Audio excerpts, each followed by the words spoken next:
Hey everybody, welcome to this week's video. I'm speaking to you from my living room, and behind me is a beautiful picture, panoramic picture of the Rebbe's Farbrengen. And the reason I've chosen this spot is because I want to bring to your attention that this coming Tuesday is the Yahrtzeit, the anniversary of passing of the Rebbe, Rabbi Menachem Mendel Schneerson of righteous memory. Exactly 30 years ago, he passed away in Brooklyn.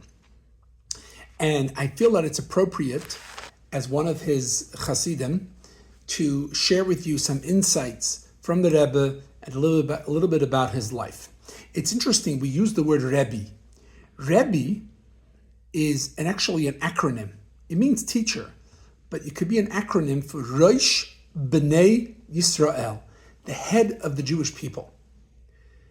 What does it mean, the head of the Jewish people? Well, just like the head controls the entire body and influences all the decision-making processes of the body, so too the Rebbe is concerned about the entire body of the Jewish people. All of us, every single Jew, wherever they are, is the Rebbe's concern. And we saw this throughout his leadership, that he had this tremendous concern even for the 1, 2, 3 individual Jews in remote places.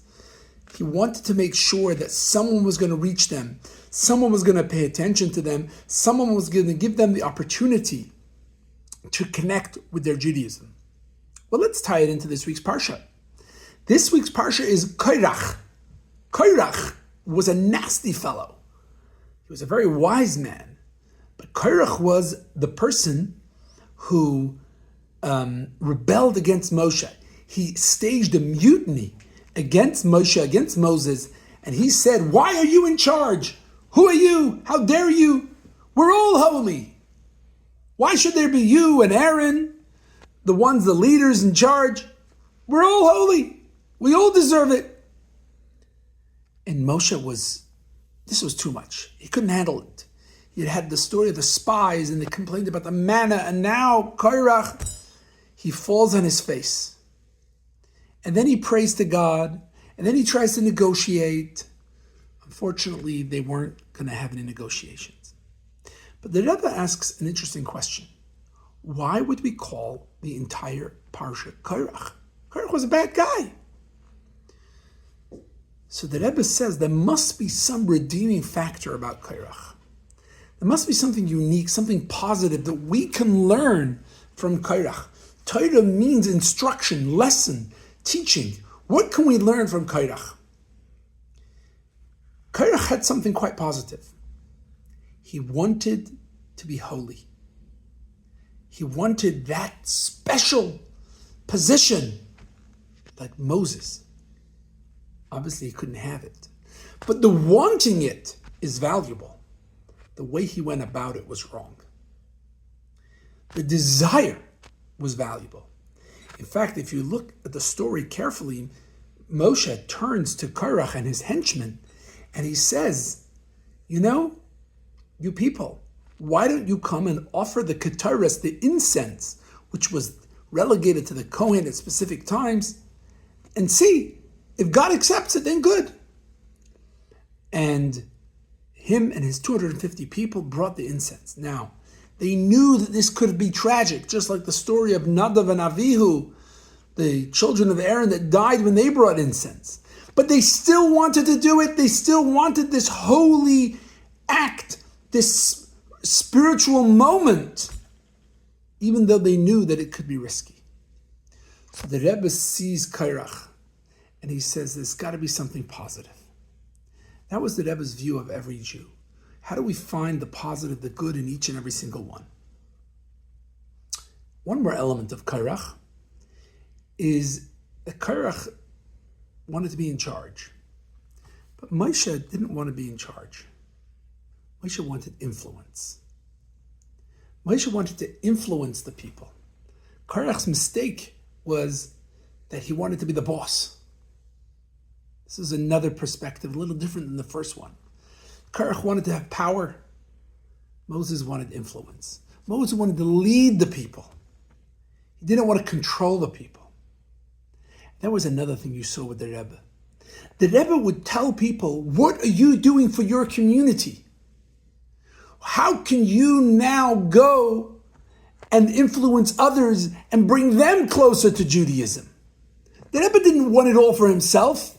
He wanted to democratize it. He wanted everybody to be a shaliach, everybody to be influencing other people.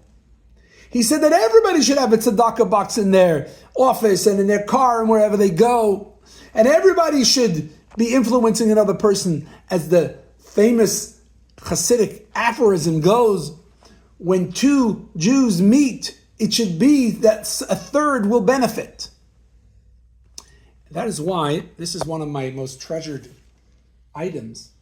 This is a picture that my wife Bela framed for me. Over here, the Rebbe is giving me a little bit of his wine to say l'chaim, and in the bottom is $1 that he gave me to give to tzedakah. Now, I gave my own $1 and kept this one for myself as a memento of the Rebbe's gift to be a shaliach, to be an emissary, to go and influence others. And that is what the head does. The head wants the best for everybody.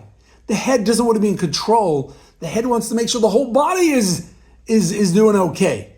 And when there's pain down at the foot, your brain tells you, go take care of it.